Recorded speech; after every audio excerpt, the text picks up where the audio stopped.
All right. That was just a badass last night. That was one of the cooler things I've seen in Houston. And I've seen a lot of cool stuff in Houston. I've been blessed with a lot of cool stuff. That was really cool. And it was in so many ways just like the culmination, no matter what happens this week versus the Bills or Ravens, whoever else it is a few hours from now. Like that was a culmination of so many small things along the way. And I go back to that Ravens game and where CJ in the offense and Bobby Slowick and so many other parts of that team just looked like obviously they had potential, but but it was just everything was in rough draft form back then. And it was notable that if we just take this slice out right here from week one, game one for CJ Stroud until CJ in his 16th game, right? Yeah, because he missed two. 16th game in wildcard weekend. Like everything that you would hope a quarterback works on in his first 3 years, so that by the time he's done with that third year, you can know whether or not you need to give him an extension or whether you should. He did all that in year one. And if you go back to the Ravens game, the really cool thing is in training camp and in the Ravens game and a couple of early games, you could see where sometimes he looked kind of hurried. And there were times where he could have set his feet, but he didn't. And so he ended up throwing off platform a little bit when he didn't have to. You go through the season and you see he learned how to slow down a little bit and he learned how to set his feet, and almost everything was like pristine. And it's the same way any other performer, like a musician or anybody else, like they need to get the basics right. And then after that, that's when they can start improvising, because the stuff he's been doing the last few weeks and the stuff he did last night, like that freaking screen to the left sideline, like I gotta tell you, from the press box, it was so far, and he threw it across his body. Like it's stuff that it doesn't have, obviously, and it was shorts. It was like it was George. It was Carlos Correa type stuff. That's what Sean Bajani sitting next to me said, and he did it so many times as he was getting hit, and he's done it over the course of the second half of the season since he's gotten hit. Like as he's getting hit, it's really really cool to see. So that alone, just CJ himself, that's these small little changes along the way, these incremental changes that add up. Brevin Jordan. Brevin Jordan has the second fastest run of tight ends had this year, longest touchdown in Texans playoff history, outrunning everybody on that touchdown. And this is a guy that every year it would feel like, maybe this year, I don't know, maybe this year it clicks for Brevin Jordan. And the really cool thing about it is we've seen him over these last few weeks really emerge.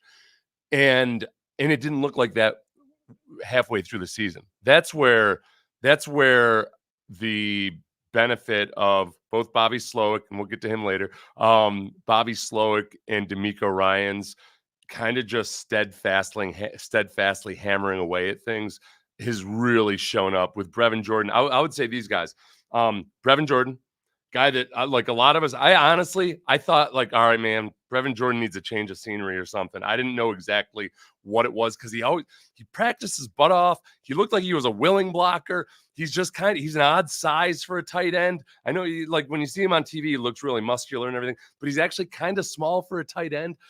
And I just didn't know what was going to be the right spot for him. And it turns out, all right, this is a pretty good spot for Brevin Jordan. Christian Harris was that same way. Christian Harris, it felt like he was going to be like another Zach Cunningham, where I just don't know. I don't know what's going on with Christian Harris. It doesn't seem like he can quite figure it out or know where to go in coverage over these last couple of years. And then all of a sudden, about a third of the way through the season, midway through the season, things just started clicking for him.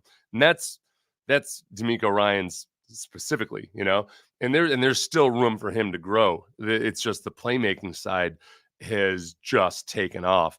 So there's that. The offensive line and Devin Singletary and the way they work together. And that's something that, we've seen this in other Kubiak Shanahan systems before. It takes a little while for all those guys to really get to know the rules and everything. But that offensive line was also getting shuffled around. So I don't want to act like that was the end of it and they won the Super Bowl or anything, but there were so many things that were so apparent last night that like the Texans back in that Ravens game were nowhere near getting anything close to that level of performance versus a very good defense in the Browns. And Ward was injured, and you know what? The Texans exploited the fuck out of it. Like they just, I'm sorry. Are you ailing? Yeah, fuck you. Excuse my language. But like that's what good teams do. And the pre-snap motion. If you look at the you remember that Ravens game, like all the timeouts they had to burn in the first half. Like they were done with their timeouts like midway through the first half because they couldn't get the pre-snap motions right. And then you saw last night Nico Collins, getting set up with advantageous one-on-ones through the pre-snap motion, catching the Browns defense off guard with the pre-snap motion. The other thing too, I think Bobby Slowick as a play caller and how the team responds to him, I gotta give him a lot of credit for, as infuriating as it is. And I know some of you still will always hate it, but like he sacrifices certain plays to the cause. Like last night, running up the middle. But look at where things were working outside the numbers. I mean, that one drive, the one touchdown drive where they were using misdirection. They were hitting the edges. It was, CJ faking like he was going to boot left and he tossed to Singletary. And then the next play, they hit it to the left, to the left sideline. And that was the one I said, it looks like windshield wipers. They were attacking horizontally all over the place. Like that part of it is just, we've seen, you know what? I'll bring up Sean Pendergast's tweet. Let's see how I can do this without me being able to. I'm very limited here in my whole setup, so I don't know if I can even read some of the stuff that I need to be able to read. Here we go. CJ Stroud, since returning from the concussion protocol, 60 for 79 for 751 yards, 6 touchdowns, 0 interceptions, 130 passer rating, 3-0 record. My diagnosis, he seems fully recovered. And I think that what we've seen this year out of CJ, we talk about him learning. If I get back to that theme, and I'll get some of your comments here in a minute. And then I've got the DeMeco presser and I've got the CJ presser. And I know we've got football starting here in a little bit, but I'll probably just go right through it. I'll go as long as my voice holds up. So, second, the start of the show, baby. All right. Where were we? As far as the improvement in CJ. Okay. CJ, after the Carolina game, made the comment about, attacking downfield. So what they do, they came out and they broke records in the Bengals against the Bucks the next week. They took that improvement after an ugly loss. CJ plays awful and gets concussed in the Jets game and comes back and has been magnificent. And I think we saw last week, especially my favorite part of the entire game last week was versus the Colts was when he took that sack on the go-ahead touchdown drive. He ended up being 7 for 7 on that drive. They only had 1 third down in a 12-play drive.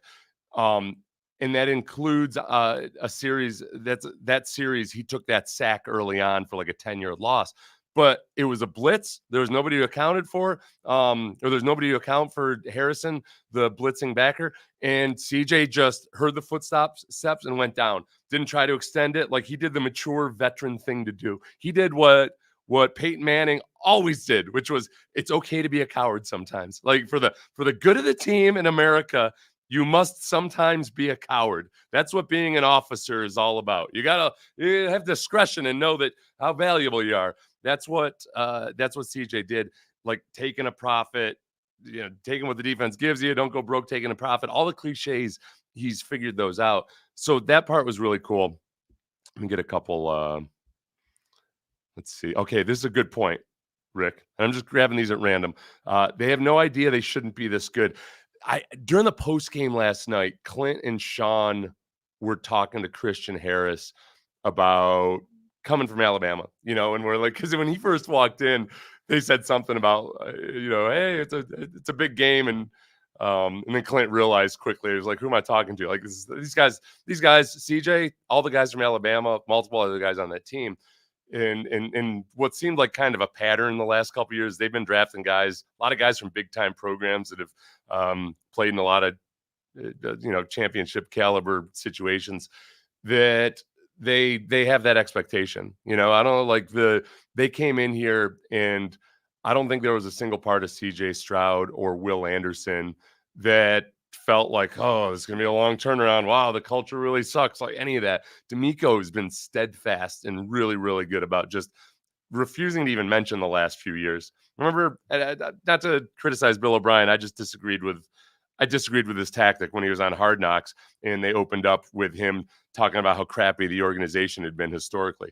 I liked that DeMeco comes in and understands, like, all right, look, he was on the team. He was on the team when it was bad. He was on the team when it turned around. He's been on good teams. He's been on bad teams elsewhere.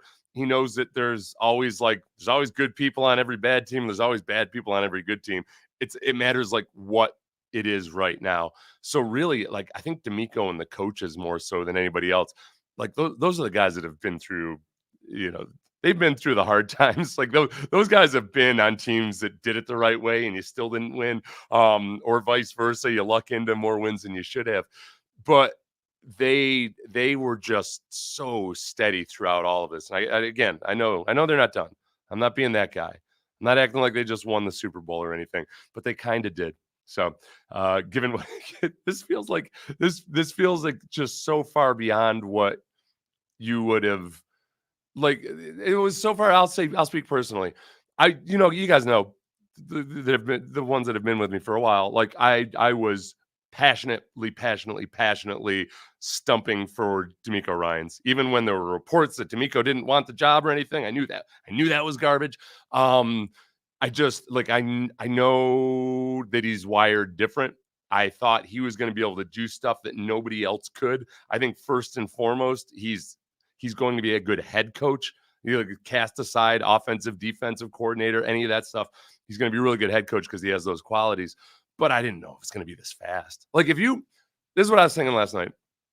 Any other coach that you'd hired into this situation after where they'd been the last couple of years, and you're playing with a rookie quarterback and your fourth string center and all of that, like the Texans easily could have gone. They could have gone 4-13 this year. And as long as they showed progress in different areas, I think largely most people would have given them a pass. I said, yeah, look at all these other rookie quarterbacks that have struggled the first year. And and it would have been accepted. And you just would never know. And I think there are a lot of good coaches that could have come in here and done that. And the other part of it too is, I think the one kind of counterpoint I've heard is, okay, they've won a bunch of close games, and sometimes that's just luck of the draw. My counterpoint would be, yeah, the games they've lost in general have been pretty close too. It's not like the Vikings last year where they won so many close and last minute scores or games and had kind of a lopsided record. This one, up until CJ came back, or when CJ got injured, at that point, they had a winning record by a margin of 1 or 2. And they've been a different team, I think, since he got back. So that part, and they just won a playoff game. They just won a playoff game in which they were the underdogs at home. Let me bring up these my notes for this game, for this live stream at least, were basically just tweets that I liked or tweeted myself. Let me hide this current comment. Just so excited, damn it. All right, next one. Okay.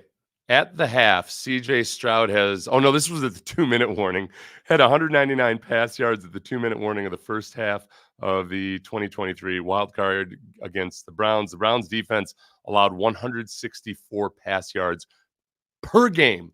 164 pass yards per game, and CJ had 199 at the 2-minute warning. It's been pretty cool. The production, I think, from if he could have hit that deep ball to Nico. I went back and I watched, because I was watching from the press box and I couldn't see him kind of, I don't know if he stumbled or if he's just slowing up a little bit before he actually started stumbling. And then I didn't realize just how close his hands were to the ball there. So I hesitate to put it on either one of those guys. is was he slowing up a little bit to try to allow CJ a little leeway? I don't know. But they connect on enough other deep balls that I'm okay with it. Let's see. Here we see. Okay, let me couple more comments, and I want to work through these slides. What really irks me is when we win, the opposing team say like, "Oh well, we had injuries, but geez, we played with injuries and third string players all season." Yes, yes. And let me tell you one more thing, retired Rowe. Let me tell you one more thing. You want to talk about injuries? I'm not gonna swear. I swore once. I'm trying to these like CJ and these guys. Well, I feel like I'm getting a sermon after every game and before every press conference. I feel dirty coming on here and using the F word after I've just cut up the press conference and heard CJ give like 3 sound bites like he was sermonizing. Injuries, yeah, like Jonathan Grenard, who was still obviously being affected by his ankle injury. Will Anderson, who's had to play limited reps these last couple weeks because of his injury. Yeah, the injuries are a thing. You know what the other thing I got excited about, DeMeco, and this is something I talked to Robert Smith about before the game, former Texans defensive lineman, former teammate of mine, Robert Smith. I actually talked about Robert's brother, Fernando, who had played in Minnesota with Denny Green back when they were really humming, when they were really good.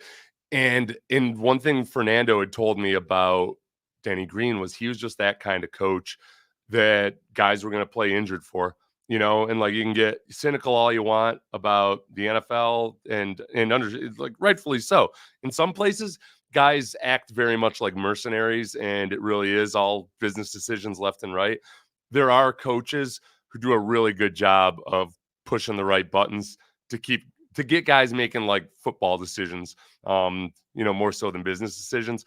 And then like I think both Will and Grenard are kind of wired that way. I think they're kind of old school tough guys, and they played their asses off yesterday. One of my 3 keys to victory.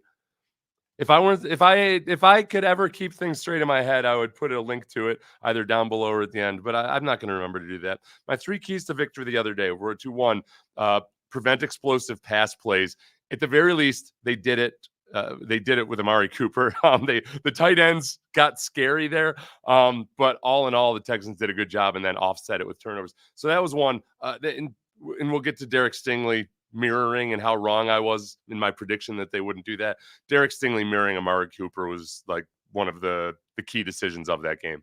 That was, and it was made before the game, obviously, and then Derek Stingley obviously doing it was one. So avoiding the explosive pass plays, and then after that, it was all centered around the pass rush. The keys 2 and 3, but key 2 was destroy the Browns' offensive tackles with your edge rushers, and Derek Barnett, Will Anderson, and John Grenard did just that. Because if you looked at that Browns roster, very complete roster, very thorough, just a well-constructed roster, but the offensive tackles were the 4th and 5th options. They lost their top 3 offensive tackles. So the Texans' strength is that edge pass rush, except both those guys were injured. So Will Anderson and John Grenard went into that game really as one of the only real strengths in matchups in that game. Looking at it on paper, looking at prior performance, all that was the strength and the advantage the Texans had if those guys played injured, and they did. It was just, that was so cool to see. And then the third key was exploit Flacco's turnover gene, which they did. It was okay. Back-to-back pick sixes. DeMeco was asked after the game if he had ever seen anything like that, and I had to try to remember if he was around when in 2013, and of course he was not, because we've seen back-to-back pick sixes. How many of them did we see in that San Francisco game? It felt like there were 9 in the first 8 series. But when that was the very bottom of the bucket for the pick sixes. So because DeMeco wasn't on this team in 2013, he has not seen all of those that pick sixes that frequently. So next one. Felt like windshield wipers. We already talked about that. Good job attacking horizontally. Okay, as far as Slowick goes, I'd said don't fear the loss of Slowick. The dream of a defensive-minded head coach is to identify a great OC who turns out to be a horrible head coach, then comes back to be your permanent OC, at least until Mark Davis whiffs on him. So that's very obviously that character there, Seth Payne, is referring to the whole Josh McDaniels dynamic. And I don't, and honestly, I don't like bringing up Belichick because all of that, like any example you use from New England is just such an exception and a one-off. But I do really ardently believe this. When you are hiring a head coach, yes, I think you should bias yourself towards offensive guys for that reason, that you want to have an offensive guy like Andy Reid that'll be there forever, blah, blah, blah, blah, blah. But I do think, though, too, that's in that's if you can't identify a guy who's just a balls to the wall, awesome head coach, because head coach trumps everything else. I think there are a lot of guys out there right now who are really awesome offensive coordinators and adequate head coaches, but I don't know if they're going to really elevate their team up above and beyond. When you break that threshold of like, oh, okay, this guy's just a good head coach, then whether it's Marv Levy, special teams guy, John Harbaugh, special teams guy, Mike Tomlin, Pete Carroll, Bill Belichick, whoever you want to look at, it doesn't matter. Like, let's remember, the quarterback is the one that matters. The offensive coordinator is key, and you got to have a good one working for him. But it was amazing how Bruce Arians would go up and down in terms of being a quarterback guru with who his actual quarterbacks were.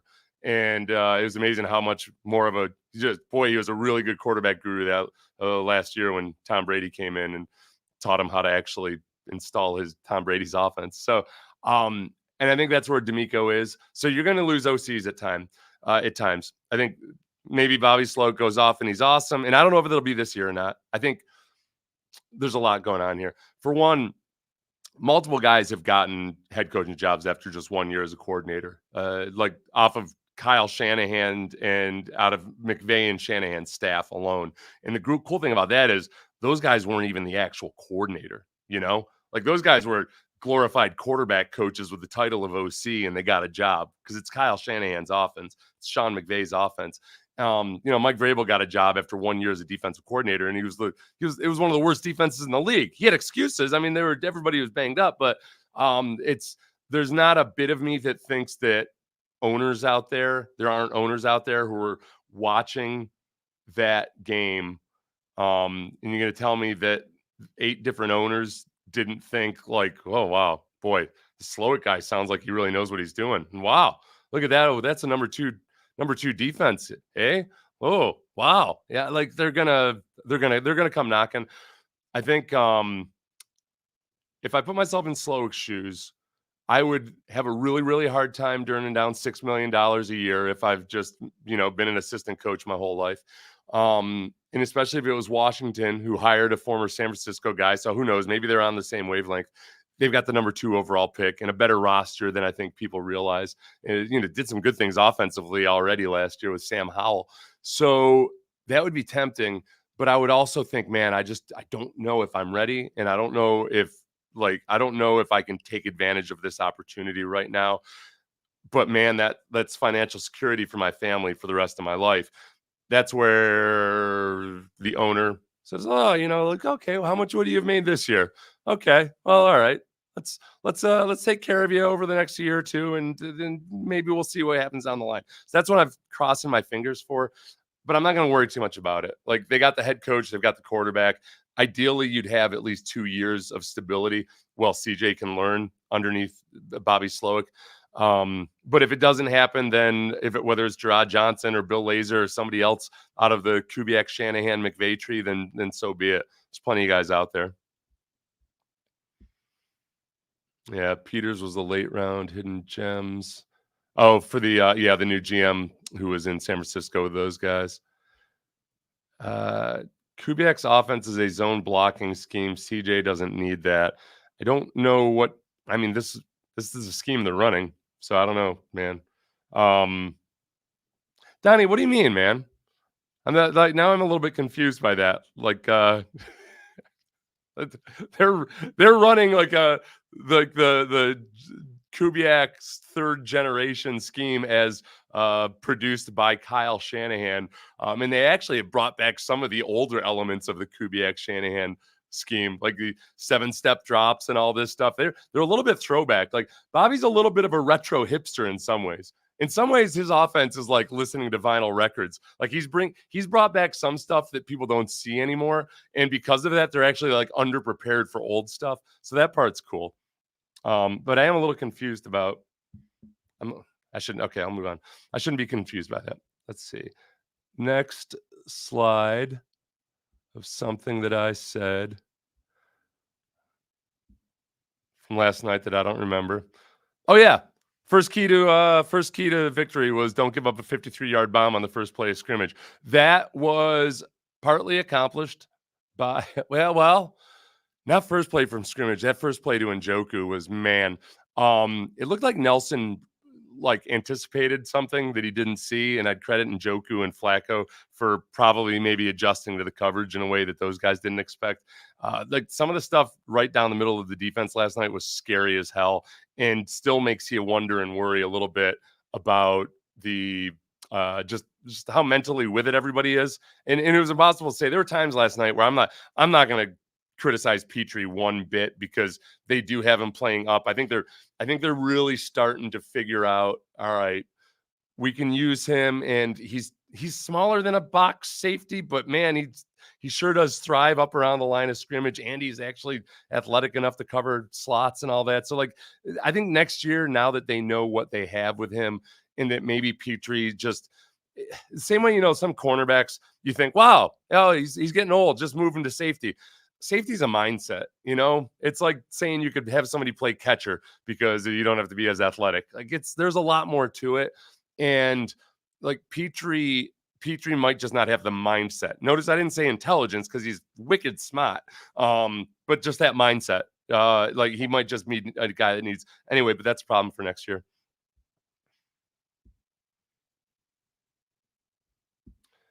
Okay, Derek Stingley was matched up with the Browns wideout Amari Cooper for 80% of Flacco's dropbacks, and Cooper didn't have a single catch while being guarded by Stingley. There were a couple in zone where, they were like, this is what they were willing to give up, was a few catches underneath to Amari Cooper. And then beyond that, the only scary part was really their tight ends for the most part. And once the score got lopsided, I mean, they did a really good job. I've never been happier to see prevent defense and that it kept CJ off the field. Like, I don't know how many plays the offense ran in the second half, but I remember I watched the fourth quarter and I was kind of waiting for the offense to come up. So I started watching it on double speed when I rewatched it. And I'm like, oh, all of a sudden there's Davis Mills. Like the defense did a hell of a job just kind of bleeding time off the clock. I was a little bit nervous about like how jarring the hits were by the defensive backs, because those can take a toll on the defensive backs themselves. So I started thinking more towards next week. I'm like, God, I'd like to stick some of the backups out in there. But then everything moved along quickly. It was a stretch there where it just seemed like it was taking forever.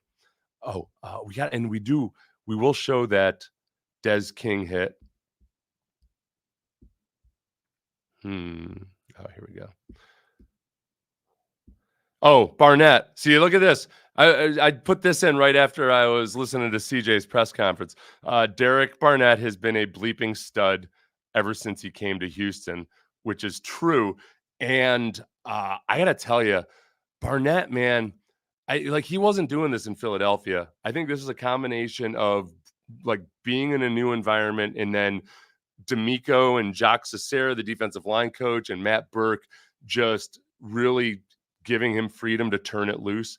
And there's a jumbled defensive line room up there in Philadelphia too. It was nice to see. I saw a lot of angry Philadelphians at points last night when responding to how Derek Barnett was just going off.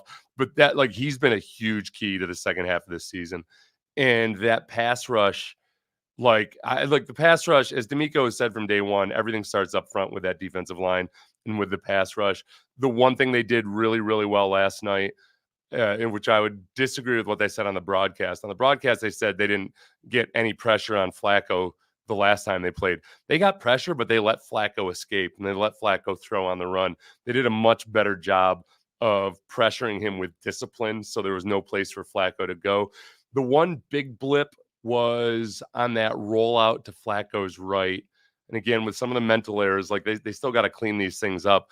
They had they ended up with like 3 guys on Njoku, which I get it. Njoku had some nice catches already, but Derek Barnett was one of them, and Jalen Petrie jumped him, and then I think Christian Harris jumped him too, and then somebody else caught the ball behind those 3. That was a little glitch in the matrix that they need to clean up. Oh, okay. I was proud of myself for this one. When the score was right after the first pick six, I think I had tweeted out that Flacco was going to come out guns a-blazing and the game would either end 34-31 or 98-14. They were on their way to 98-14 because after the next pick six and then another touchdown, I was starting to wonder, like, I wasn't going to be greedy. If they'd gotten up into the 50s or something, I would have claimed that I had a premonition and I wasn't just making a joke. But that's like Flacco, and I'm trying, like, I don't want to be a dick about this. Excuse my language, CJ. I don't want to be a jerk about this, but like Flacco, it wasn't even a matter of like if Flacco would turn back into a pumpkin. Flacco was throwing interceptions. He'd thrown 8 interceptions in 5 games. He threw 2 against the Texans that were kind of they weren't bad interceptions. You know, they were deep balls. One was the last play of the first half. So like those weren't bad ones, but he'd thrown 8 interceptions in 5 games and he'd fumbled 4 times, only lost it once. It was just a matter of whether they were going to come at the right time and place. And like with that pass rush, and again, that was Derek Barnett on the one pick six on Steven Nelson's pick six that just brought out the very worst in Flacco. The thing that you worry with Flacco, when they went on their Super Bowl run, he went on a multi-game stretch where he didn't throw interceptions. When you go back and watch, I got kind of tired too. I got tired of 2 things. I got tired of hearing about Joe Flacco coming off the couch. It was like, come on, you're sports writers. Like, come up with something. Come up with something better than off the couch. Everybody was saying this. He came off the couch. Like, it was like, and everybody acted like they were the ones making the point. It was driving me insane because he was actually, like, he looked like he was in pretty good shape. I think coming off the couch, I think of like George Costanza. So there's that.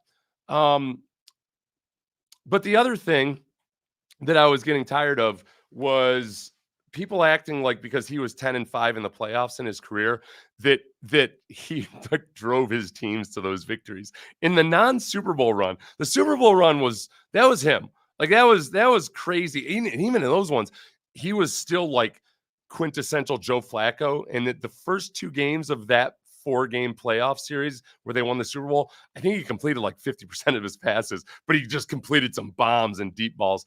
But like if you see his first few wins in the NFL, it was like in the playoffs, it was 50% completion rate or less, 0 touchdowns to 4 interceptions. Like it was all that Ravens defense. So this was the perfect situation for him if the Browns defense could play the way that they looked at times this season. Because the weird thing about that Browns defense was that they were genuinely very good.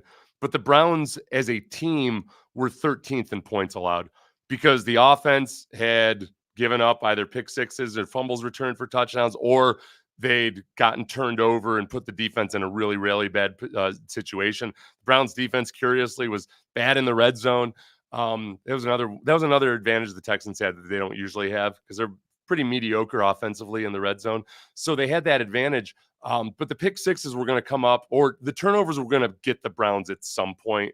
It was just a matter of whether they got lucky with it versus the Texans or not. So full credit to DeMeco and all those guys for taking advantage of it. Let's see. Let's take a couple comments. Did you see Steven Nelson above the Browns receiver back down after trying to get up from the incomplete pass? Oh, was that the one where he oh yes. When he hit the dude and he dropped it and then Nelson gave him another little shove? That was awesome. Nelson's got a chip on his shoulder. I don't know if Nelson, like, I don't know what's going to happen with him in the offseason, but that was the thought I had about Derek Stingley. Let me hide that just 'cause it's a little confusing, P nasty. But I had wondered with Derek Stingley not traveling with the best receiver until this game, like he just hadn't done it this season. Let's see, like he would travel over to the right. He wasn't foul. I don't think he lined up in the slot a whole bunch or anything, but I can go back and watch. But he, I wondered if part of it was also that, man, like Nelson, we know has had his issues. It seems with Casario, there was contract unhappiness before the season, and I wonder, and this is something people don't want to hear, and I don't know if this would be the case or not in this situation, but just at times, sometimes there's, people look at that as an insult. If all of a sudden you're gonna have Stingley follow Cooper around because you don't think Nelson can handle it, and I wonder if there was some kind of soft negotiation going on along the way. This is pure speculation by me. I have zero clue, but the one thing that would really help Steven Nelson out is he becomes a free agent, and maybe he can really look at this as an opportunity. Is that, look, if Stingley is playing the way he's playing and you want him on that best guy, what's it do? It creates opportunities for you elsewhere. I like Steven Nelson had some really nice looks in that game. And it was because they were doing a good job. It wasn't just Stingley locking down Amari Cooper. I mean, they were figuring out ways to bracket him, and try to. It was cool because they could kind of half it a little bit. They could be sure that Stingley was on him if he ran certain routes, but then they could bracket otherwise. So I thought they did a good job of that. But it did create opportunities for Steven Nelson, and activity. A lot of times, activity can be better than even just than plastering guys. You got like a little bit of. You'd love to think everybody's looking at this stuff super analytically, but a little bit of bling helps a lot, especially in the playoffs. All right, next slide. After my premonition. Oh yeah, thank you, Landry. The Browns' first rounder that the Texans kept will now officially be a better pick than the one they traded to Arizona. So let's all think back and remember when the Texans traded for Will Anderson, and people found out that the Cardinals wanted the Browns pick, the Texans pick, not the Browns pick. And resoundingly, national talking heads said, they're going to have the top pick in the draft. Why would they trade that? And they just drafted the wrong quarterback. Oh, these idiots. They could have cut CJ Stroud next year and drafted Caleb Williams or some nonsense like that. The biggest thing, honestly, I didn't even get offended by that as a Texans fan and former player. I got offended by that from just sheer logic's sake. Like, dude, it's harder to predict who the worst team in the league is going to be than it is to predict the best team in the league in some respects, because there's always there are teams that just fall out of the sky like dead satellites. It just happens all the time. So it's a really dicey proposition to know who's going to be the worst team. It was reasonable, I think, to think, okay, the Browns had a much better chance of being good this year than the Texans, just looking at it objectively. But to act like it was the greatest sin ever committed, it's nice to see Nick get a little bit of. Well, he won't get any recognition from the people who are saying that. You know how that works, but we can recognize him. He didn't win the Super Bowl. Ray Lewis won that Super Bowl. Let's see. No, I was trying to remember. The lights went out in that one, right? That was the one in New Orleans. I can't remember who that would have benefited or not. I think the Ravens thought that they did that. Like, the conspiracy theory was that the league did that to cool off the Ravens, right? Yeah. Let's see. They must have heard me. I posted, run some naked bootlegs. Yeah. Are we eating the cheese? Yeah, we're taking the cheese. Again, we can do whatever we want. It's the players you got to worry about. You got to worry about the players. You got to worry about the players taking the cheese. I loved it. The first lick we put on Flacco early on, I believe it was King. Could have been a penalty, but I would have taken it the way it set the tone. That wasn't the first hit on Flacco, but it was the funniest. And I've got that. Who was in the backfield a lot early was Perryman, because both number sixes, both Owusu, Koromoa. Did I get that right? And then Denzel Perryman were real active early on. Let's see what slide comes up next, because I've got the little GIF of Des King on the roughing the passer. And just God, we started that already. Okay. We'll get into that in a little bit. I'll get to you in a minute, DeMeco. You just hold your horses. You should be resting. Let's see. Seth, you rule. Thank you. Let's get up here for a second. Look at us, Seth. Yeah. Let's see. If the Texans play the Ravens, I'm worried that will be the end of the season. Might be. Ravens are a pretty good squad, but like, hey, I don't want to say house money here at this point because let's get greedy. At this moment right now, I'm going to be like philosophical. I'm going to be philosophical, and I'm going to have perspective on life, and I'm going to say, hey, we're much further along than we thought we would be. Now, over the course of the next 2 days, I'm going to do that thing, and I'll give myself actually 3 days. So usually it's around about Wednesday I start getting edgy, and I don't appreciate the things I have. It's the most human thing in the world. It's what drives capitalism, westward expansion. It's what made this country everything that it is. Never being satisfied, even when things are really good. That's just human nature. It's called hedonic something. You get used to the pleasurable things in life and you want more. That's what we'll get. So yes, this is way further beyond. And I think part of it is that it was a resounding victory over the Browns. So that was a big part of it. But if the season ends next week, and especially if the Texans put up the hell of a fight, it's going to be super, super hard not to be incredibly excited and stoked all season long. Do you know how happy I am that I haven't looked at a single damn mock draft right now? I couldn't tell you what my personal power ranking is of quarterback prospects. I did beyond Caleb and Drake. I don't have a clue, and I don't care until after the Texans are out of this tournament. We are going to the Super Bowl, by the way. Is a station, Sports Radio 610, is going to the Super Bowl this year. Our company stopped sending people, even though like we always made money on we'd get sponsorships and everything. We'd actually make money on the Super Bowl trip, but for some reason, I think it was when we were acquired or merged. There was, I don't know. It had nothing to do with a little altercation I may or may not have had at Radio Row in Minnesota. It has nothing to do with that. This is a decision made over a year after that, after an uneventful next year when we're. Oh no! Is that in Minnesota? Oh, yeah, that might have been the last time we went, but I'm sure it had nothing to do with that. We Texans fans are so blessed. I'm not scared to say it. We have a legendary player in CJ and a legendary coach in DeMeco. The one thing about okay, this is where I would start saying, all right, don't take the cheese, don't get ahead of yourself. Been a lot of other promising rookie performances. The thing that's the best about CJ and why, yes, I would agree with some people where you say like, hey, pump your brakes. He's still got growth.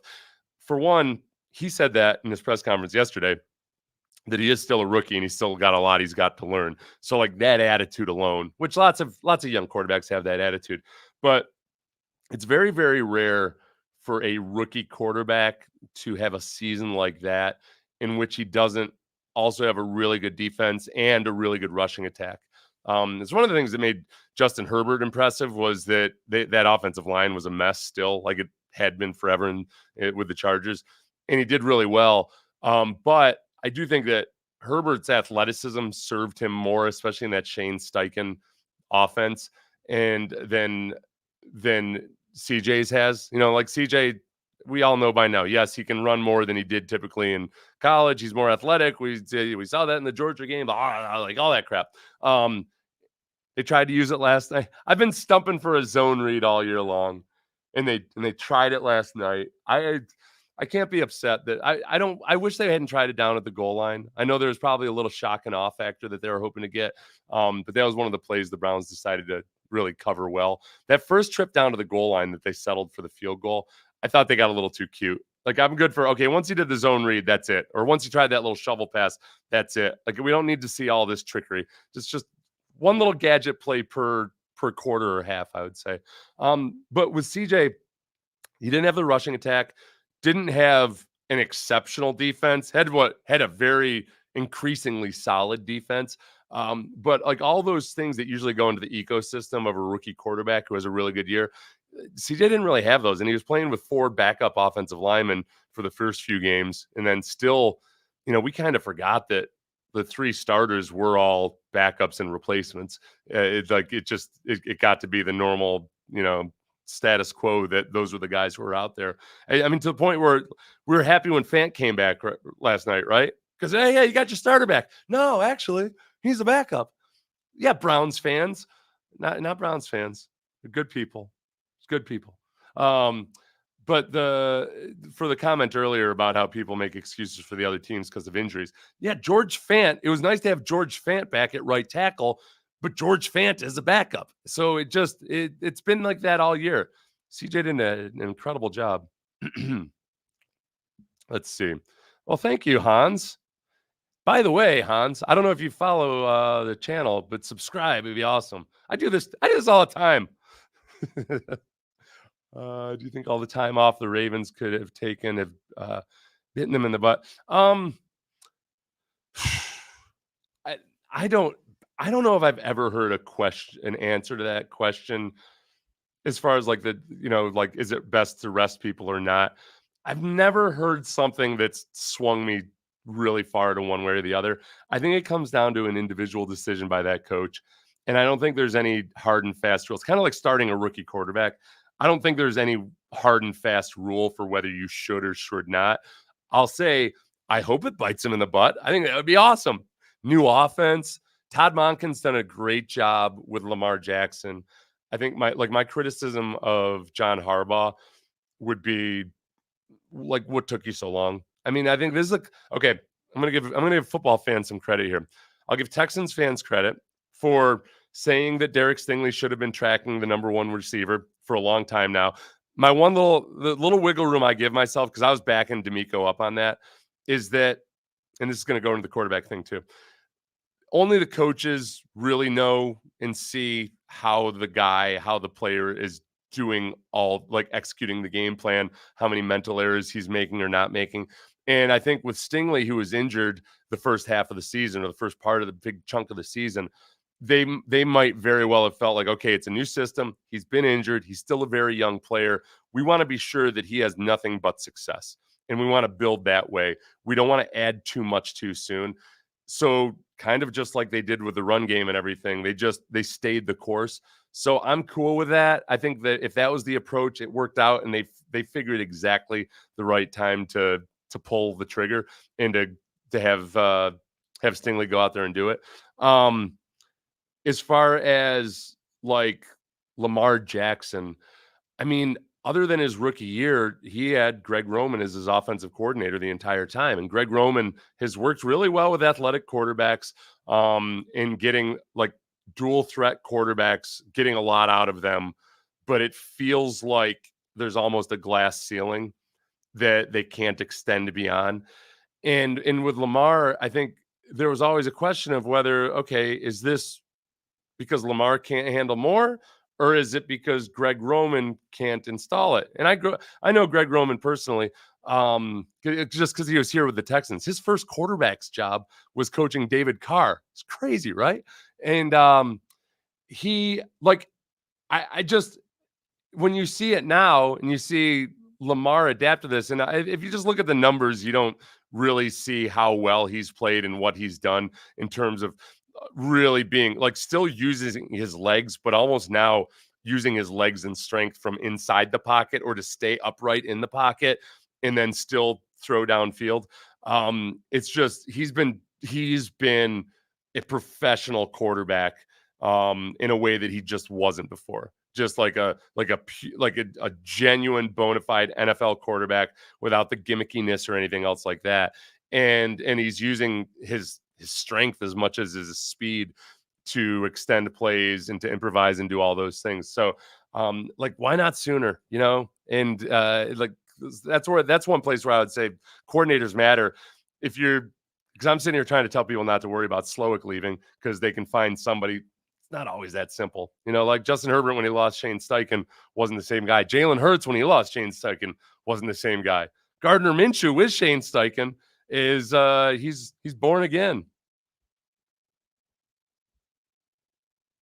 This was a good point here. Have never seen a beaten team run out the clock the whole fourth quarter of a playoff game. Thank you, Browns. They did.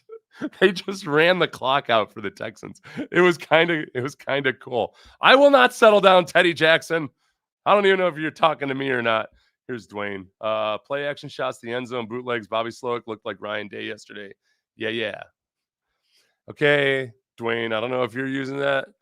Saying he looks like Ryan Day is a. Are you saying he's running a college offense? I don't know. Dwayne's a Bobby Slowick skeptic, which I'm cool with. This Seth dude is a beast.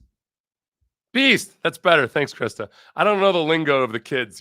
I don't know if Beats could be like. I didn't know if that was like a Beats by Dre type thing or anything. You got drafted by the Texans. That's so bleeping cool. Expansion drafted by the Texans. I got drafted by the Jaguars first, and then I came here. Texans are monsters. We aren't losing again until September 2024. Why they got to lose in September, man? What the hell, man? It is. You know what's crazy though?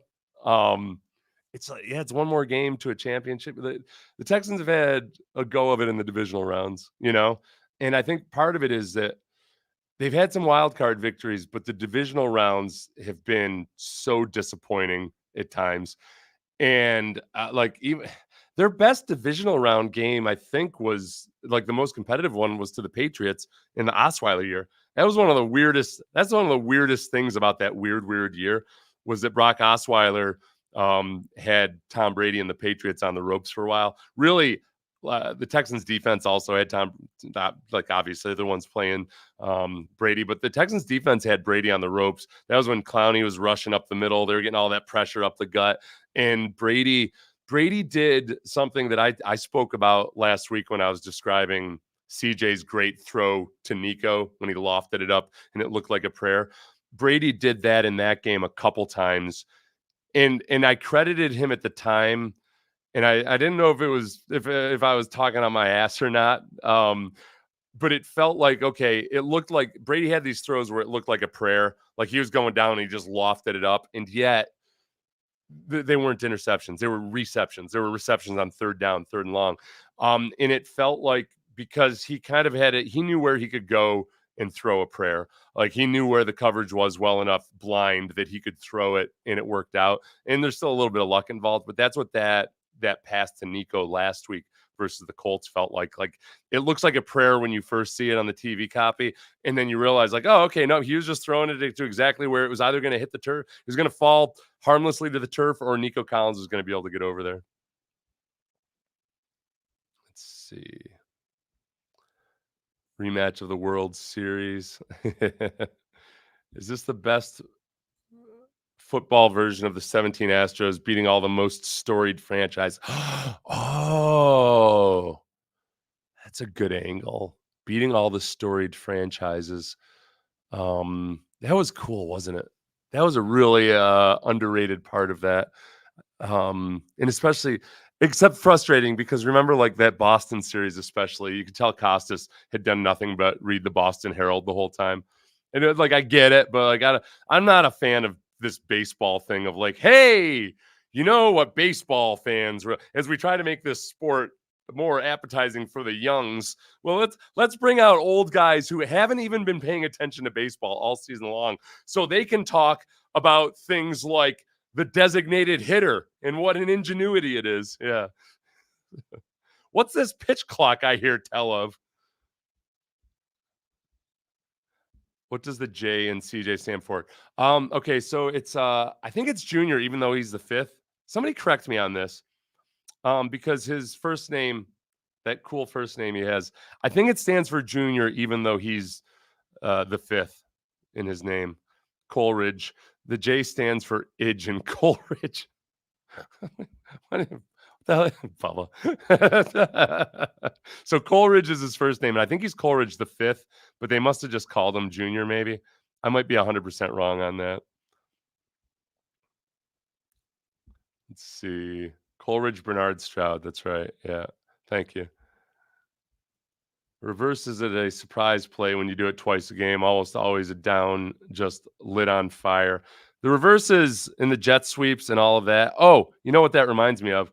So like John Mechie would be a guy that you think, okay, like let's not run the jet sweep too much with John Mechie because he's not genuinely that twitchy and fast. Like I only like as a rule, if you're going to make a diet of the jet sweep, I really want it to be a Tank Dell type. It's got to be somebody that just that that tightens up the sphincters of whichever defensive back is covering him in man, or if they have to adjust to him, you can like the quarterback can see the defensive backs getting nervous and unsettled because Tank makes everything happen that much faster. And then he's just so for me, it's more about the anticipation of the jet sweep and how it affects the defense and where the quarterback can read that than it is the actual speed to get around the edge, although that's obviously a big part of it. But they did do a good job of getting around everybody.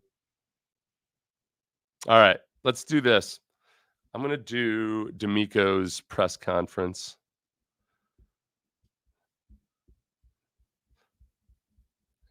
Which always leads to some good. Okay, so we'll change the split. Use that little deal there. There's DeMeco. He's wearing his red. This was DeMeco on how he's feeling. Thankful again for just gracious, man. We're blessed. Our team is special.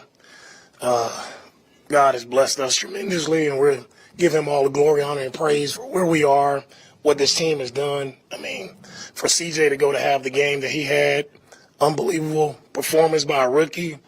It was just outstanding by everybody. So proud of our guys in the locker room. I knew they were ready on Tuesday. They were focused. They were locked in, and they went out and put the work in. Cleveland's a really good team.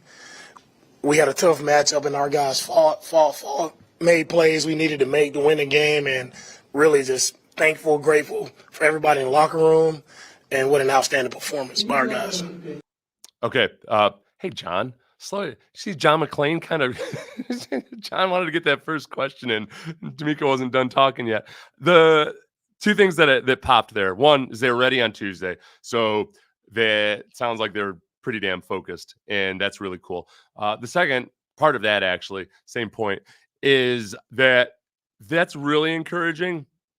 Sometimes that can be a little misleading. You know, you feel like you're dialed in all week, and then you come out and make a bunch of mental errors.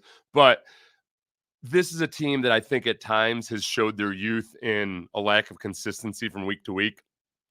You know, they've gone, hey, they cleaned up the penalty issues, and then the next week they have 10 penalties, or a bunch of turnovers, or they lay an egg of some sort. They go on a streak, and you know, for a while there, they hadn't won 2 games in a row in a long time, and that's maybe part of that growth process too. They had a playoff game last week. For all intents and purposes, that was a play into the playoffs for both those teams. So very much a playoff atmosphere and type of pressure. And they didn't back off from that. So that part's really cool. And, you know, credit to the leadership and all that. So next question was on if he's ever seen back-to-back. So DeMeco's asked if he's ever seen back-to-back pick sixes like that. I'll remind everybody that DeMeco was not here in 2013 to watch all of the Texans back-to-back pick sixes. Never seen back-to-back pick sixes like that. We needed our defense to step up. We know Joe had a big day against us a couple weeks ago, and we knew it was a challenge in the passing game. And, you know, for Nelly to make the pick that he made, and also C. Harris, those are big-time plays. So one of our focuses coming into the game was to attack the football. But to attack it and go score, that changes the game for us. The other big thing about that was to just make the actual play on the ball. You know, Christian Harris had that chance last week and didn't come up with the ball, and he talked about that in the post game, as DeMeco might as well. Like that's one thing since the Jets game that I think has been bothering DeMeco. It's one of those things you can, as agitated as DeMeco ever gets, which is very low level of agitation, you can almost see him in his frustration in guys who are in position to make a play but don't make it. And he probably like that's where the player in you comes in. It just feels like, man, I was right there. There's no worse feeling in the world. Well, okay, in the world of football, than when you like almost have a sack and you miss a sack. And like because you only get so many of those, they're kind of hard to get. You can make a lot of money with them and everything, but like that's a rough feeling. I feel like CJ, more so than anything, I don't feel like he's mad at the guys. It's like it's his frustration as a former player who remembers what it's like to miss those plays that you should have had. So then he was asked on how Brevin Jordan's tight end. Sorry, this is worded kind of weirdly. On how tight end Brevin Jordan's 76-yard touchdown set the tone and what it meant for Brevin Jordan to make that play. It was special. Brevin has been special all year. But to see the catch and the run after catch, man, he turned the wheels on. He turned them on and he took off. And I think everybody was running right down the sideline with him. And Brevin has done an awesome job, and no play bigger, in his career than that play today. I would say too, on some of those big plays today, the Stingley interception, the blocking was great. There was so many instances of either offensive linemen or defensive players on the returns where they just like they had blood running out of their mouths, like they were going to do whatever it took. Was it Blake Cashman on the Steven Nelson interception that laid that offensive lineman out, just destroyed him? I think Landry had pointed out there was a little bit like Cushing in the bloody face. That's why I'm thinking of the face coming out of people's the blood coming off of people's faces. It looked a little bit like that Cushing that game when he tore up that offensive lineman. Next question to DeMeco Ryans was on what was said in the locker room at halftime. Okay, let me tell you something about that. When the first half clock expired, I was talking to Sean in the press box, and usually in the press box you can't really hear the crowd noise all that well. And like all of a sudden, I didn't realize time was quite expired yet. Like I thought something huge happened. I thought I missed a touchdown or something. I looked down, and it was Will Anderson and a few other people kind of getting the crowd going, and the whole team running off the field. That was like as loud as I've heard it, even on fourth down situations or what have you, going back to the Bills playoff game. And that was just them cheering the team coming in at half. So then in those situations, this is what I always think of. I always think of Mike McCarthy in the playoffs, the year that they had that huge lead. And in the second half, they came out and McCarthy was like beaming, like from like ear to ear, smiling, just looking around. And eventually, like the defense had a couple lapses. And then all of a sudden, Clay Matthews was out of the game. And you'd find out later that Mike McCarthy wasn't even aware that Clay Matthews was out of the game. So ever since then, and they blew it. So I always worry about my team if they've got a big lead at halftime or an authoritative lead at halftime, that they're in a big game, that they're going to come out and just be feeling themselves a little too much. And man, like DeMeco on the sideline in that second half, even in that fourth quarter, he was dialed in. Didn't look scared, just dialed in. Didn't look like Mike. There's very little about DeMeco that looks like Mike McCarthy, like in any way, shape, or form, like any kind of way. Oh wait, I didn't play that answer, did I? Jeez, I might be a narcissist. My God. So this is DeMeco on what was said at halftime. The thing that was said in the locker room was, we're here. We talk about our moment. We talk about opportunity. Now, the biggest thing is, what do you do with it? Right? And it was all about just going out and just finishing, continuing to execute, continuing to finish. And that's what we did. We knew in the playoffs, games flip at halftime. So if guys stayed locked in and stayed focused, and that's what we did. That's what I love about our team. Everybody was focused. Everybody was calm. We executed the proper way. Somebody said the offense definitely came out kind of flat in the first offensive drive with CJ, LOL. I don't know if you're talking about it after the half. Let's see. First time watching live. Do you know where we can have any Grey Poupon? It was Cashman for sure. You guys are talking about something. Yeah. Cashman for that block. Yeah. Cashman with that awesome block at the on the Steven Nelson interception. Next question to DeMeco, and I promise I'll play it this time instead of blabbering on. He asked about linebacker Christian Harris, who I couldn't. Somebody tell me on the graphic. I saw, like, I don't have a good TV right up in the press box. Did the graphic say he's the first Texans player with both a touchdown or with both a pick six and a sack in the playoffs since JJ Watt, or is that the first NFL player with both a sack and a pick six in the playoffs since JJ Watt? Sean and I were talking about it because it's been a while, but there aren't that many playoff games, and it is a pretty rare accomplishment. Regardless, it was awesome by Christian Harris. Yeah, Christian's been locked in all week.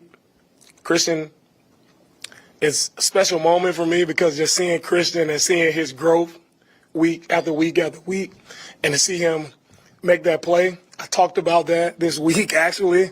Right, we talked about that play where he missed it a couple games ago. He just broke it up on fourth down, and he had an opportunity to step in front and pick it this time, and he did it. Just such another cool moment for a lot of guys, young players, Brevin, Christian, for them to have the type of games they're having in the playoffs now, be plays that they'll remember for the rest of their life. Okay, that part about Christian Harris having that opportunity a couple weeks ago and then coming up in this moment and doing it.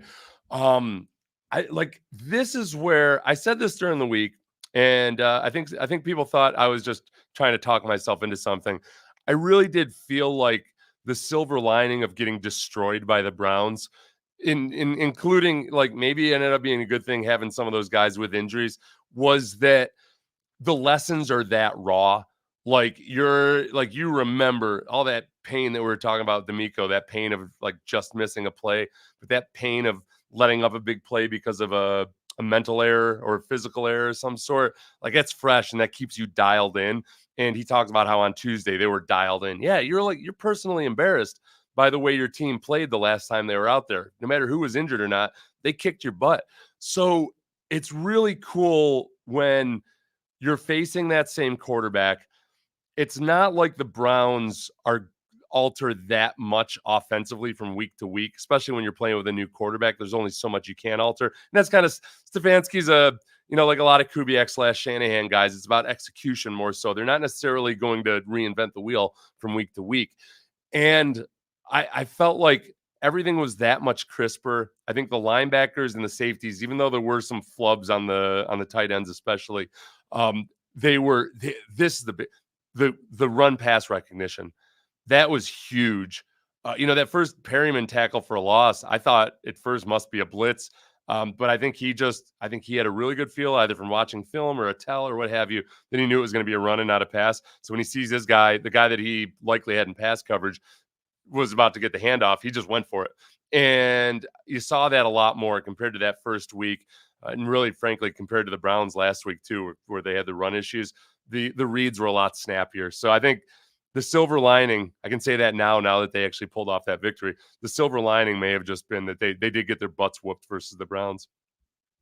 Okay, on the job that Laramie Tunsil did today going against Myles Garrett, which it's really turning into a theme. Laramie Tunsil plays very well against Myles Garrett.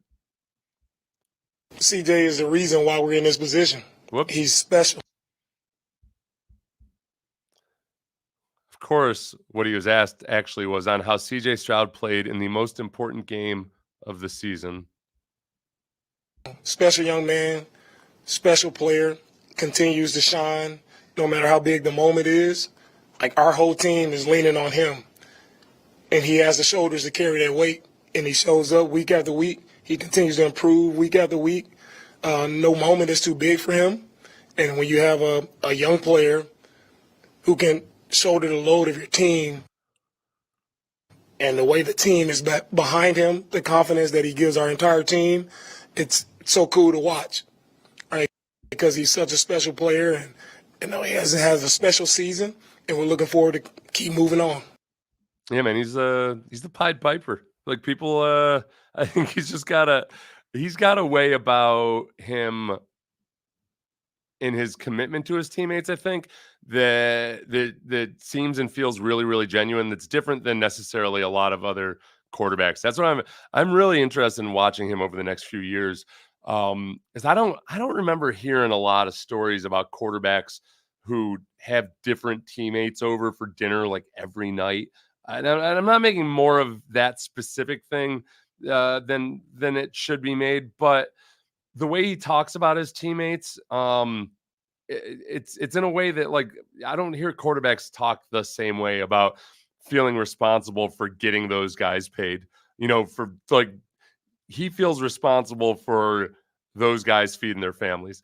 Him taking it upon himself to really genuinely get to know guys on the defense, on the offense. That was one big Bill Snyder thing, the old K-State coach, when he would teach leadership, it was all about first getting to know people on a personal level so that they care about each other, and then just continue to expand your circle. He would start in the position groups, and then with each ensuing year, he wanted those guys to expand their circles outward so that they could be genuine leaders by the time they were juniors and seniors, to where they just had personal relationships with so many people that they cared about and mutually.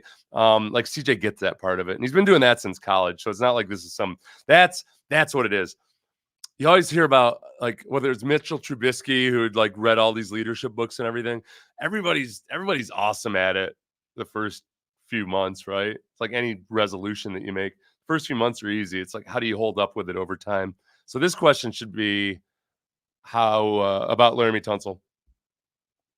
You can't say enough about LT and his performance versus arguably the top defensive player in the NFL right now. And he's done it time and time again. He's done it. He's had that matchup. He looked forward to that matchup, and he stands up time and time again. He pushed through there, struggling, fighting through injury, and still battled. And when you have a left tackle who can do that, that allows CJ to shine. That allows us to get the ball off. Right? It all starts with protection, and it starts with LT doing a tremendous job today versus Miles. Yeah, and look, it's almost hard to overstate like how important it is that you can trust him to block Myles Garrett at times one-on-one. And they did, and they still, I'll credit Bobby Slowick though too.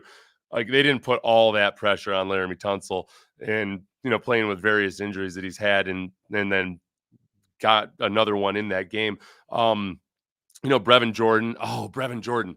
I don't know if DeMeco talks about Brevin Jordan. I got some stuff to say about Brevin Jordan. But Brevin Jordan chipping at times, like they schemed that really well. And then CJ, I think last night, again, when we talk about improvement from week 1 to the wild card round, his ability to move within the pocket, like to step up. Remember that Ravens game, week 1, another very good defense, one of the 2 best defenses in the league, first week of the season. And then 18, 19 weeks later in this game, he faced the 2 best defenses in the league. And what you did not see in that Ravens game was him really just like having that feel for stepping up in a compressed pocket and throwing off platform a little bit while still looking downfield.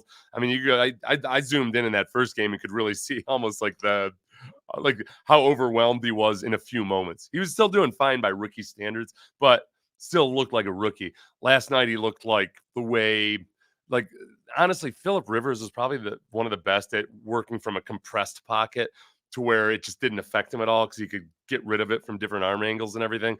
And he looked that calm, cool, and collected.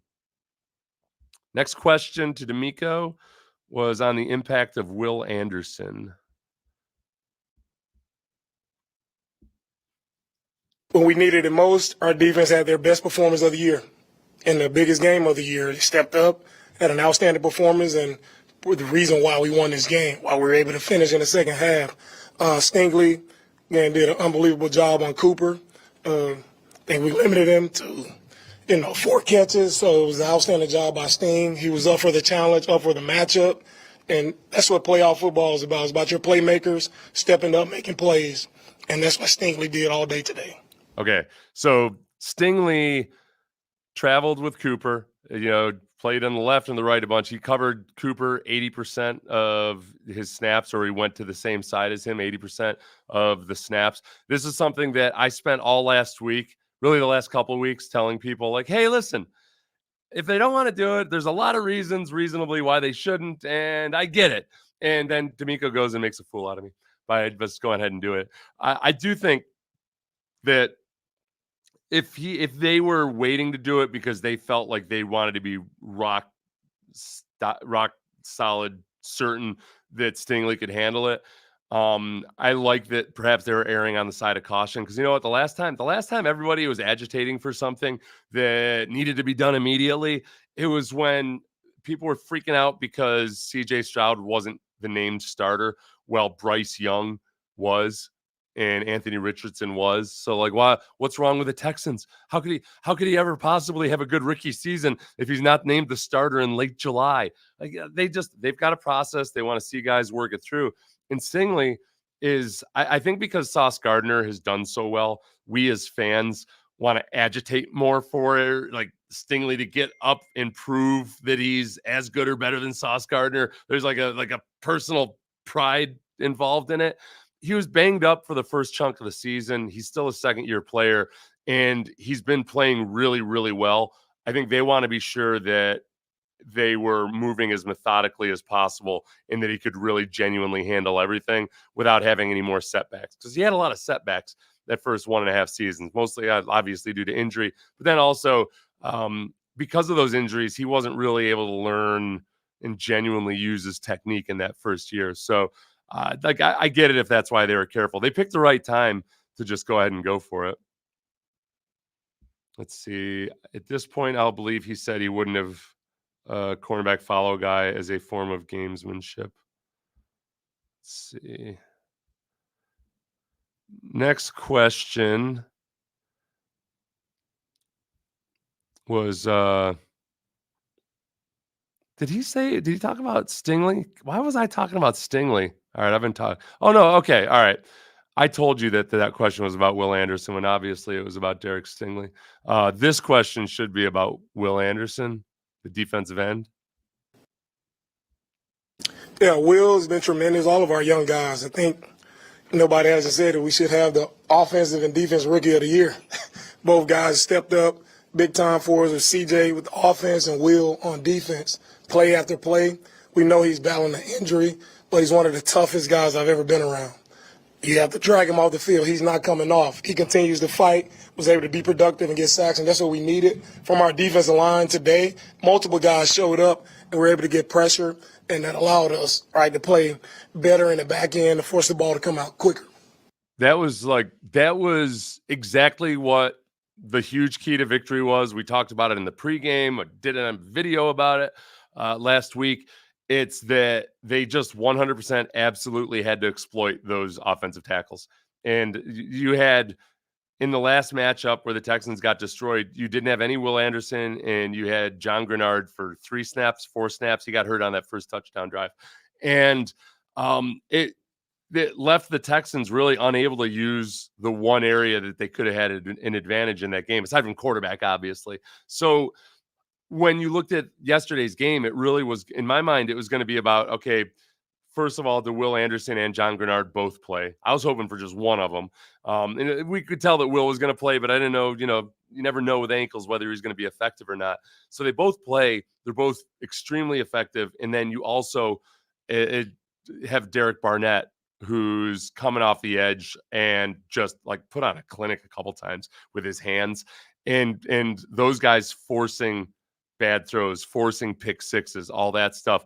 That was just awesome. Like to do that with bum ankles and to just not care in a playoff environment. My only concern now is, okay, like how do those guys feel today? How does Grenard, Grenard came out of the game. How are their ankles holding up? Can you get the swelling down enough? But this time of year, the cool thing is like nobody's worried about whether you can or can't practice if you got an injury like that. They want to get you to the next game. And I think Will looked like probably the healthiest, although he doesn't. I still feel like he's bull rushing more than he normally would. That was a habit he worked his way out of in a good way. I think sometimes he probably just doesn't have that same ability to bend now, so he's going speed to power more. The big thing about him and the improvement that he made, as well as a lot of the other guys have gotten sharp at it, but Will is a rookie. He anticipates chip blocks like 400% better than he did earlier in the year.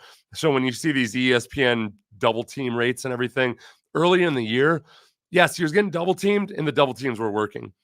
Somewhere along the way, he's talked about this, like he didn't care about hearing about double team rates because who gets double teamed a lot? All those other guys in the league that get double digit sacks every year. Micah Parsons, Nick Bosa, all those guys, they get double teamed a lot. So you got to figure out a way to work through it. And that's what he's figured out in these last few weeks. It's been really cool to watch. This was DeMeco asked about how much confidence a win like this can instill in the team to reach the goals of the season. 1 week at a time. Our team is confident. We were confident coming in. You have to be confident in these moments, right? We're not shying away from that. We're a confident team. We believe in each other. We know we have a special group of men in the locker room, and that's what it's all about. And it's one game at a time. Continue to go out. Don't make the moment bigger than what it is. Go out and execute. Play relentless football. We'll be exactly where we want to be. That's there's a good question down here about Derek Barnett that I want to put up before we go to the final question for DeMeco. I think the whole one game at a time mentality is serving them well so far. For 2 weeks in a row now, it's served them well. It's really cool. Like psychologically, they've won 2 playoff games in a row now, both of which they were underdogs. So that's really cool. But in doing that, they, to a man, when asked about it, have basically said, nope, we're going to do our routine. We don't stray from what's worked for us already. And you go into it without making the moment bigger than it needs to be. Because if you've got the right kinds of guys, they naturally rise to the occasion. Like all that stuff, the environment changes, the pressure and the circumstance change. If you've got good competitive dudes, they respond to that. You don't need to heap more pressure on top of them. Remember, that's something that DeMeco talked about that going way back with Will Anderson and CJ Stroud about how he didn't need to add pressure to those guys. He needed to help them figure out how to either feel less pressure or how to handle the pressure that is on them. Because if you got the right kind of guy, you always put pressure on yourself. So that part of it, that's what keeps people from choking. And they most assuredly have not choked in these last couple of weeks. The last and the question James said is Derek Barnett's resurgence with the Texans akin to the Astros pitching staff turning around free agent pitchers. I hope so. That would be freaking awesome. Yeah, I'll take that if that's the deal. Brent Strom are DeMeco and Matt Burke and I'm sorry, I'm blanking on the defensive line coach's name. I just said it like an hour ago. Jacques Cesare. Are they like Brent Strom? Perhaps. I'm going to say yes, just because I want it to be true. Last question to DeMeco was on what allows guys who don't necessarily get all the snaps stay locked in and be ready for whatever moment they need to have. And we talk about it all the time, no matter who you are, right? When you step out on the field, who knows the opportunity that you'll get, right? But just maximize your opportunity and be ready for that moment. And all of our guys, no matter who you are, rotational player, whoever it may be, everybody has an important role in this team. And you hit the grass, we just ask guys to play as hard as you can, execute, play as fast as you can, and good things will happen. And that's what you continue to see, different guys stepping up, making plays, because we play as a team. It's not about one person. It's about our team. And everybody understands that, and that's what continues to drive us, right, to be in games like this and win games like this, because it's a team-first mindset. Thank you, guys. All right, thank you, guys. Thank you, DeMeco. All right. Look, that was just an incredible environment and feeling there. Oh, okay. I didn't talk about this earlier. The crowd. Okay. CJ, I'll do the CJ presser maybe later tonight after the games or something. CJ mentioned that it was allowed as he's heard since some bowl game. I didn't hear the whole answer, but so that's cool because CJ has been kind of agitating for a better home environment the whole season, and people have slowly been brought back from whatever emotional trauma this team has inflicted upon them in the last couple of years. But I thought the crowd was there earlier. It was really loud. I mean, just at the end of the first half as the team was going in, that was the coolest thing, was how loud they were in that instance. I I I would prefer that they wouldn't start the MVP chant while the offense was on the field and CJ like it could have interfered. But other than that, everybody's a little amped up right now. That was after the game was well in hand. It wasn't like that was gonna bomb the game or anything. But the thing I was surprised about was how few Browns fans there were. And I don't mean that in a negative way necessarily. It's just there were a lot of, I think there was a huge tailgate last night, or a big party for Browns peoples. And then at the tailgate, there was a big tailgate where they were all together. So I think there was this feeling that the Browns fans had invaded the city. I got to think that Browns fans, for the most part, were thinking like, look, we we may not have been good for most of this century, but we have watched Joe Flacco play football a lot. And I don't know, like I could totally see that maybe Browns fans just did not want to believe in Joe Flacco, or for, didn't believe in Joe Flacco. Not to mention, that would be for a lot of Browns fans, like the ones that are inclined to travel, some of them have already come to Houston 1 or 2 times in the last 2 years.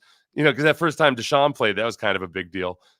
So I would think maybe some of the diehards are kind of like, all right, well, I've seen Houston, I've eaten the Tex-Mex, I went and saw that bean, and maybe I went to NASA, but now it's time for me to go somewhere else. So Browns fans that I did talk to were super cool. They always are. Browns fans are, they've been through the ringer. Like they've been appropriately humbled through the years. So like they're not going to be D-bags about it. They're not all these little like these 25-year-old King Joffrey Patriots fans that know nothing but success until recently. Let's see. How bad do Browns fans feel after getting beat by the team they traded for Deshaun with? I know. Now, the one thing about that, I had this thought. I was trying to empathize more. That's what you're supposed to do these days.